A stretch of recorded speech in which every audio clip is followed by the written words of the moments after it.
সেদিন ট্রাই করলাম বোম্বে স্যান্ডউইচ, হাওড়া বড়বাজার এলাকার এক বিখ্যাত এবং জনপ্রিয় স্যান্ডউইচের দোকান। আশা করি সবাইরই কম বেশি সেটা জানা। সেই কথা মতো সেদিন আমরা দুই ভাইয়ে বেরিয়ে পড়েছিলাম বড়বাজারের উদ্দেশ্যে। আর সেদিন আমাদের অ্যাকচুয়ালি দোকানের কিছু কেনাকাটার ছিল, মালপত্র।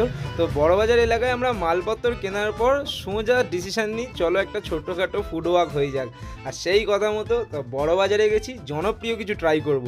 তো সেই কথা মতো আমরা পৌঁছে যাই বোম্বে স্যান্ডউইচের দোকানে। এদিক ওদিক করতে করতে তো অবশেষে দোকানটা খুঁজে পাওয়ার পর পৌঁছে দেখি যে দোকানদার তো ভাই একের পর এক স্যান্ডউইচ বানাতে ব্যস্ত। চারিদিকে ভাই পাউরুটির পাহাড়। এদিকে আমরাও অর্ডার দিয়ে দিই আমাদের সেই famous sandwich, the one and only malai cheese sandwich. আর ভাই চারিদিকে যা ঝরে ঝরে পড়ছে লাল লাল ঝাল ঝাল আর বিরিয়ানির হাঁড়ি, তার থেকে কিছু হাটকে ট্রাই করতে হলে এইসব জিনিসগুলো ট্রাই করাই যায়। তো যাই হোক, দুপুর সময় ছিল একদম। তো তারপর আমাদের স্যান্ডউইচ মেকিং চালু হয়। দাদা একের পর এক রুটি, তারপরে শসা পেঁয়াজ দিতে থাকে। তার মাঝেই আমি বলে উঠি, দাদা আমরা একটা অর্ডার দিয়েছি। দাদা বলে, আরে ভাই এটা একটাই তৈরি হচ্ছে, এটা লোডেড স্যান্ডউইচ।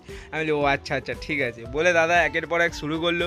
প্রথমে ক্যাপসিকাম, এদিকে পেঁয়াজ, শসা, হ্যাঁ একের পর এক টমেটো দিয়ে তারপরে আমাদের ফেমাস সেই মালাই বেরিয়ে এলো। মালাই দেওয়া হলো, মালাইয়ের পর চলে এলো পনির গ্রেট করে দিলো। তারপরে পনির দেওয়ার পরে চলে এলো আলু স্টাফিং, এরপর চিজের স্টাফিং, তারপর আবার মালাই, অ্যান্ড দেন আমাদের স্যান্ডউইচ এবার গ্রিল হওয়ার জন্য রেডি হয়ে গেল।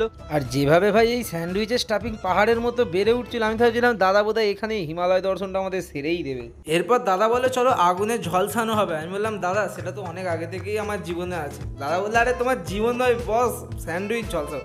ওকে লেটস স্টার্ট। এরপর দাদা সেই ইউনিক স্টাইলে ঘুরিয়ে ঘুরিয়ে স্যান্ডউইচ বানানো স্টার্ট হলো ওভেনের ওপর। এখানে কিন্তু বিভিন্ন ধরনেরই স্যান্ডউইচ পাওয়া যায়, স্ক্রিনে সেগুলো দিয়ে দিলাম আর তার সাথে তার দামগুলোও দেওয়া রইল। আর হ্যাঁ ভাই, এটা হাওড়ায় অবস্থিত হওয়া সত্ত্বেও এই দোকানের নাম কেন বোম্বে স্যান্ডউইচ, সেই রহস্যের ভেদাভেদ করতে করতেই আমাদের দেখি স্যান্ডউইচ কিন্তু একদম রেডি। আর দেখে যা টেম্পটিং ডেলিশিয়াস লাগছিল ভাই, আলাদাই লাগছিল সিরিয়াসলি। আর হ্যাঁ, একটা জিনিস যেটা দেখলাম, দাদা কিন্তু প্রচণ্ড ফ্রেন্ডলি আর আমাদের সাথে খুব ভালোভাবে কথাও বলছিল অত ব্যস্ততার মাঝেও। তো যাই হোক, এবার আমাদের স্যান্ডউইচ মেকিং প্রসেস রেডি, এবার ট্রাই করার পালা। আর এই যে ভাই আমাদের স্যান্ডউইচ কাটা, এরপরে এই স্যান্ডউইচ নিয়ে যখন ভাই মুখে চালান করলাম, সিরিয়াসলি ভাই আলাদা রকমই খেতে।